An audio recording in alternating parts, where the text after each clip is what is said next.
While she was choosing shoes for her wedding dress, the bride suddenly heard a familiar voice. The line could have been lifted straight out of a movie, but it was my life that afternoon. My heartbeat echoing louder than the soft hum of violins playing in the bridal boutique. I was standing barefoot on the little velvet stool, one silver heel in hand, admiring the satin folds of my gown when I heard her voice. Cold, precise. Too close. I'm Clara, born in 1994 in Lagos, Nigeria. Back when I was 28, I thought I had finally found love worth trusting. My fiancé, Ethan, had walked into my life like a dream, wrapped in charm and patience. For the first time since losing my parents at 16, I felt safe again. I felt chosen. But that day, while trying on shoes and picturing forever, I realized something was terribly, terribly wrong. Today, at 31, I'm finally sharing this because silence almost destroyed me. If you're listening, drop your country in the comments and tell me, have you ever loved someone who wasn't who they said they were? I tilted my head slightly, pretending to fix the veil as my future mother-in-law's voice carried through the dressing room wall. Make sure the dosage isn't obvious, Aaron, she whispered. We can't have her collapsing before the wedding, just enough to start confusion. My stomach clenched. My fingers froze midair. Another voicemail, calm and unsettlingly confident, replied, "Don't worry, Vivian. I've done this before. Once she starts showing symptoms, Ethan can file for emergency guardianship. The court will listen. He's the devoted husband. We'll make sure she signs the property transfer before admission." Property transfer, guardianship, admission. My vision blurred as I clutched the edge of the mirror to steady myself. They were talking about me. Ethan's mother's laugh was low and sharp. And once she's in the facility, we'll tell everyone she's mentally unstable. The poor orphan girl broke under wedding pressure. I could hear my pulse. I could taste the fear, metallic and bitter. It took everything in me not to burst through that door and scream, but I didn't. Something told me to stay silent, to listen. The man continued, "Don't worry, Vivian. I'll be the attending psychiatrist. The drugs will make her forget things quickly. Within a week, she won't even remember signing over her apartment." It was then that I realized who Aaron was. Dr. Aaron Maddox, Ethan's longtime friend. He was a psychiatrist. I'd met him twice. I'd even hugged him at our engagement dinner. And why? My chest ached. My throat burned. I slipped out of the boutique quietly, leaving the shoes and the gown behind.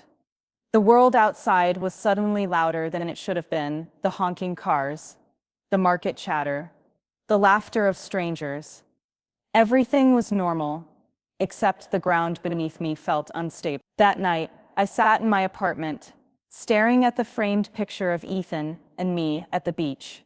He was smiling, his arm around me, sunlight in his eyes. The same hands that held me were part of a plan to destroy me. Every word, every kiss, every promise, all calculated. I couldn't sleep. My mind replayed every detail of their conversation, the soft menace in Vivian's tone, the chilling professionalism in Aaron's. I needed proof, but how could I gather it without tipping them off? The next morning, I went to my friend Lydia, who worked at a local news station. She listened quietly as I poured everything out, tears streaming down my face. She didn't doubt me, not for a second. "You need a private investigator," she said. "Someone who can find evidence before they strike." That's how I met Derek, a quiet, sharp-eyed man with a scar across his left cheek and a voice that always sounded half asleep. He had a reputation for exposing white-collar frauds and inheritance scams.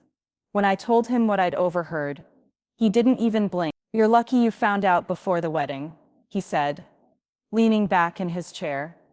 "These kinds of operations they've done before. The pattern's too familiar." He promised to look into Ethan, Vivian, and Dr. Aaron discreetly. Within a week, he called me to his office. "Clara," he said, sliding a folder toward me, You're not their first victim. Inside were photos of two women, Elena Brooks and Sophie Raines, both young, both smiling in old engagement photos beside Ethan. Both later declared mentally unstable and institutionalized under Dr. Maddox's supervision. Both had signed away their assets shortly before being admitted. My stomach churned as I read. The handwriting on one property transfer form looked eerily similar to mine. Ethan, I couldn't breathe. Are they still alive? I asked. Ethan, Elena is, he said softly. Sophie died last year of an overdose. The hospital called it an accident. That was when something inside me shifted.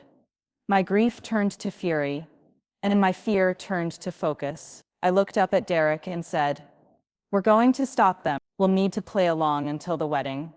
Keep acting like you don't know. They'll make a move, and that's when we'll have them." I smiled for photos, attended fittings, listened to Vivian talk about floral arrangements as if she hadn't planned my destruction. Ethan kissed my forehead and said things like, "You're my forever," and I wanted to laugh at the irony. Every time he touched me, my skin crawled, but I stayed still, because I needed him to believe. Derek worked silently behind the scenes, tracking financial transfers, retrieving hospital records, and even planting a small recorder in Vivian's handbag during a casual lunch I arranged. What he found was worse than I imagined.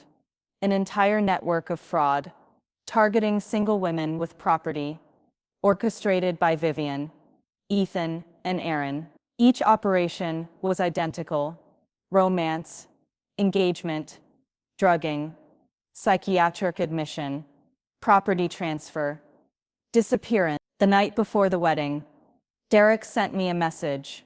"Everything's ready. They'll be caught in real time." I stood by the window, watching the city lights flicker in the distance, the same city that had almost become my prison. I felt the tears finally fall, not from fear anymore, but from the heavy relief that comes when you know the truth is finally about to burn through the darkness. In that moment, I made a quiet promise to myself and to the women who'd suffered before me. I would not be silent again. Whatever happened at that wedding tomorrow, I would make sure the world saw the truth. I would make them wish they had never underestimated me. I lay down in bed, my wedding gown hanging on the wall like a ghost of the life I almost walked into. My eyes closed slowly, and for the first time in weeks, I slept not as a victim, waiting for her fate, but as a woman preparing for her justice. The morning of my wedding came wrapped in soft gold sunlight and a silence that felt almost sacred.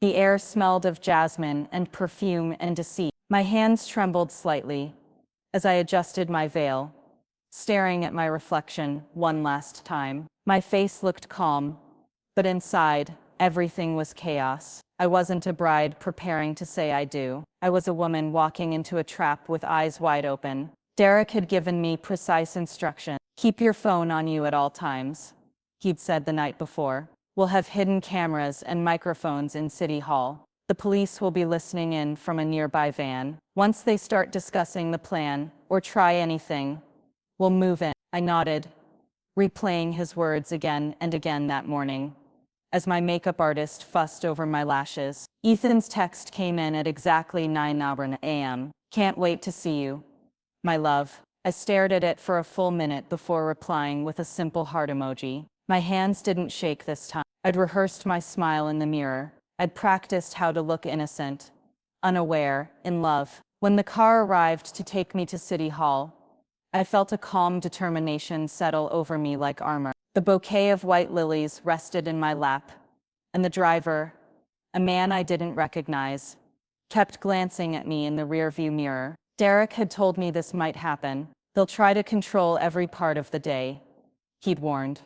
"Don't drink anything. Don't accept food." The driver stopped at a boutique cafe, halfway through the ride, saying Ethan had asked him to pick up a special pastry for us to share before the ceremony. My heart pounded. "No need," I said, smiling politely. "I'm too nervous to eat." He hesitated, then nodded and drove on. I could feel my phone vibrating silently in my clutch, One short buzz. Derek's signal. They're watching you. Vivian stood near the steps, elegant as ever, her expression soft and falsely maternal. She hugged me, whispering, "You look radiant, dear. Ethan's a lucky man." I forced a small laugh. Let's hope he knows that. Her perfume was sharp and overwhelming. I wanted to step back, but I didn't. I needed her close, because right now, her microphone was recording every breath, every whisper. Derek's tiny device was hidden beneath the lace of my gown, its transmitter active. I could almost feel the heartbeat of the operation running beneath my skin. Inside the hall, Ethan greeted me with a smile that could have fooled anyone. He kissed my cheek softly. Ready to become Mrs. Rhodes? Mrs. Rhodes. The name sounded foreign now, almost poisonous. Ready, I said, and took his arm. As we stood before the officiant, the ceremony began. The vows, the audience's quiet awe, the camera flashes. My heart was beating in my throat. Derek had told me the crucial moment would come right after the signing of the marriage certificate. That was when they planned to begin administering the first dose, mixed in a glass of champagne, handed to me by Vivian. The thought made my skin crawl. The officiant turned to Ethan. "Do you take Clara to be your lawfully wedded wife?" "I do," he said, his voice steady, confident, trained. Then the officiant turned to me. "And do you, Clara, take Ethan?" Before he could finish, my gaze caught movement in the corner of the room. Derek, disguised as one of the photographers, he gave a faint nod. My chest tightened. Everything was in place. I swallowed, smiled faintly, and said, "I do." Applause erupted. Vivian clapped delicately, her eyes gleaming. The air felt heavy. The officiant handed Ethan the pen to sign. His hand brushed mine, so gentle, so deceptive. He signed first, then passed it to me. I signed my name in a looping script, my mind whispering, "You're walking them straight into their own trap." Moments later, Vivian approached with 2 glasses of champagne. "To the happy couple," she said sweetly. I took the glass, but didn't drink. Derek's warning echoed. Wait for her to insist. Vivian tilted her head, her smile stretching thin. "Come on, darling. It's tradition. One sip for good fortune." That was the cue. Before I could lift the glass, a firm voice from the back of the hall broke through the music. "Stop right there." Heads turned. Uniformed officers entered, their badges glinting. For a split second, everything froze. The guest confused, the officiant startled, Ethan's face draining of color. Vivian's hand trembled slightly, but she tried to maintain her poise. One officer stepped forward. "Vivian Rhodes, Dr. Aaron Maddox." "Ethan Rhodes, you're all under arrest for conspiracy, fraud, and attempted poisoning." Gasps filled the hall. My heart slammed against my ribs as officers moved swiftly. Vivian's composure shattered. "What is this nonsense? You can't just..." "Ma'am," the officer interrupted. "We have recorded conversations, financial documents, and witness statements. You're advised to remain silent." Aaron, who had been standing discreetly near the back, tried to slip out, but 2 officers intercepted him. Ethan looked at me, disbelief etched into every line of his face. "Clara, you set us up." I looked him straight in the eye. "No, Ethan, you set yourself up. I just gave the truth a microphone." The officiant stepped back, unsure what to do. Vivian's voice cracked as she screamed Ethan's name, but he was already in cuffs. His charm evaporated, his mask gone. Derek walked up beside me, his expression calm. "You did well," he murmured quietly. I could barely nod. The weight of months of fear, deceit, and waiting lifted all at once, leaving behind something heavy, but freeing. The police escorted the 3 of them out of the hall, cameras flashing as they passed through the doors. A strange silence followed, thick, suspended. Then someone in the crowd began clapping softly, hesitantly. Others joined, one by one, until the room filled with applause. It wasn't for romance or vows anymore. It was for truth. I stood there, shaking slightly, my wedding gown shimmering under the hall light. My dream day had become a public arrest scene, and yet, for the first time, I felt safe. Derek leaned closer and said, "We'll need your statement at the station, but for now, go home. Rest. It's over." There were other victims, women like Elena, like Sophie, and they deserved more than closure. They deserved justice. As I stepped outside into the blinding sunlight, I could hear the faint sound of police radios, reporters shouting questions, cameras clicking. I didn't answer any of them. I simply walked past the chaos, lifted my head, and breathed. My phone buzzed again. A message from Derek. The files we found there are 3 more names, 3 more women who hadn't been saved in time. My heart ached for them, but I also felt a new kind of strength building inside me. The kind that comes when you've survived the unthinkable and realized your voice can change things. I didn't go home that night. Instead, I met Derek at the station. Together, we handed over the evidence recordings, financial records, and transcripts from the psychiatric facility. The detectives took notes, their faces grave as they pieced together the scale of the crime. Hours passed, and by midnight, the police had issued warrants for 2 more accomplices connected to Ethan's family business. It turned out to be much bigger than anyone had imagined. A ring that stretched across cities, targeting women like me, using love as a weapon. When I finally returned home, my wedding dress was still on. I stood in front of the mirror again.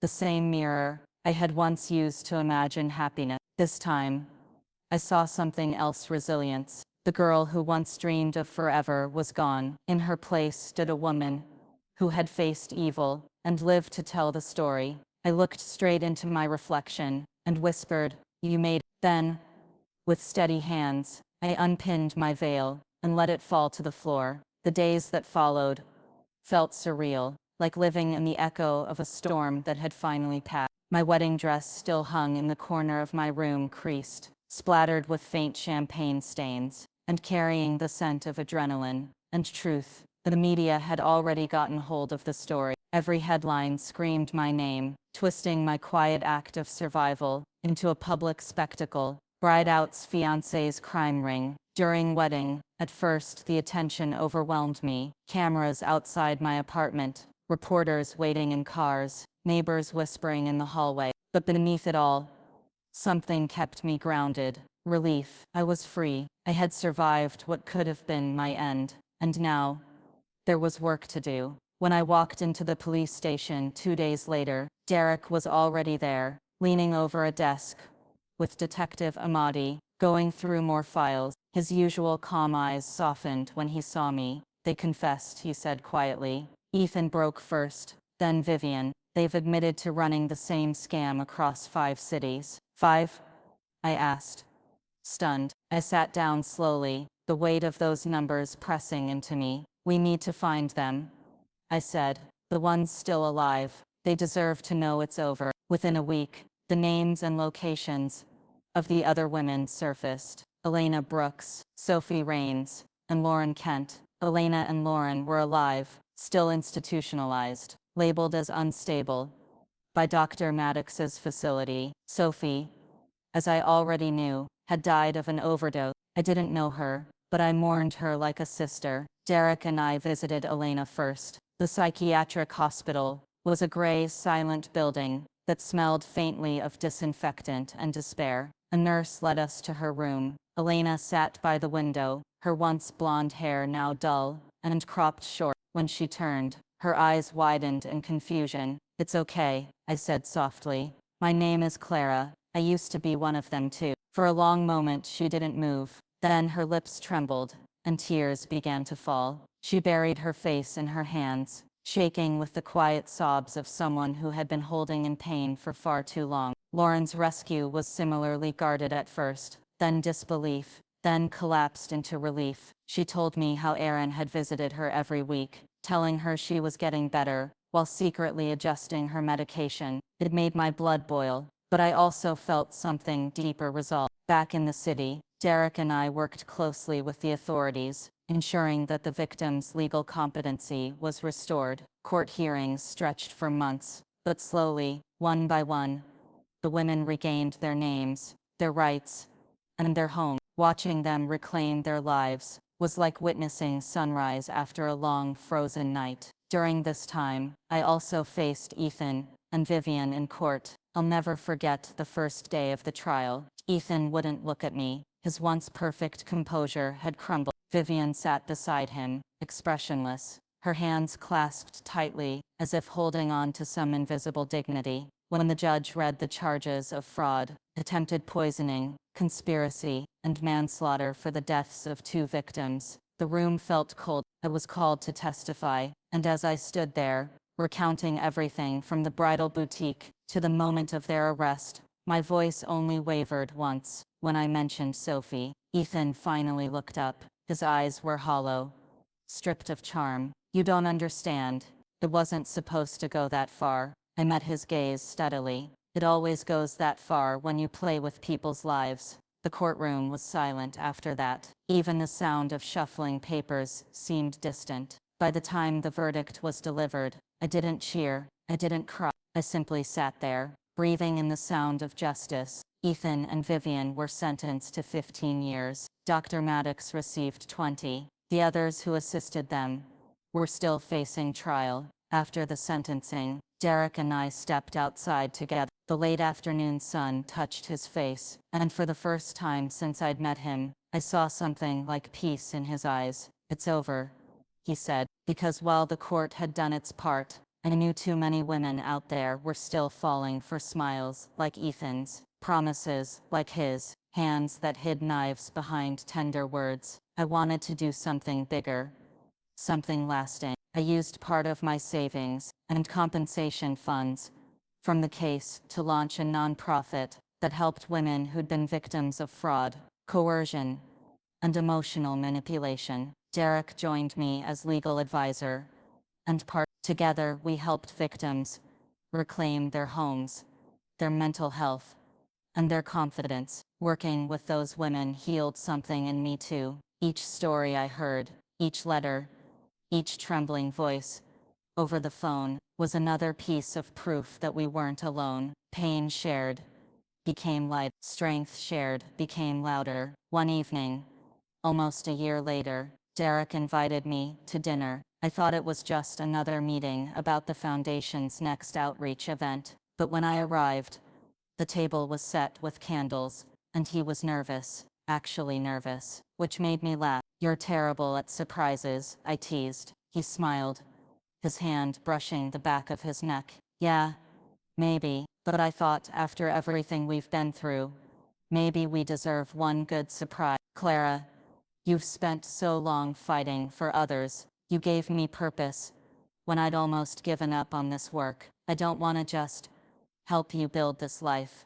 I want to live it with you." This time, love wasn't a trap, it was a home. So under the soft lights of that little restaurant, I said yes, not out of desperation, or fear, or illusion, but out of peace. A year later, the foundation had expanded across 3 states. Elena and Lauren worked as advocates for survivors. The women once silenced were now leading others toward freedom, and every time I stood before a crowd, sharing my story, I began with the same words that had once marked the start of my nightmare. While she was choosing shoes for her wedding dress, the bride suddenly heard a familiar voice, because now, that line wasn't about fear anymore, it was about awakening. It was the sound of realizing that even when life tries to strip you bare, you can still rise, rebuild, and shine. Sometimes, when I walk past City Hall, I pause for a moment.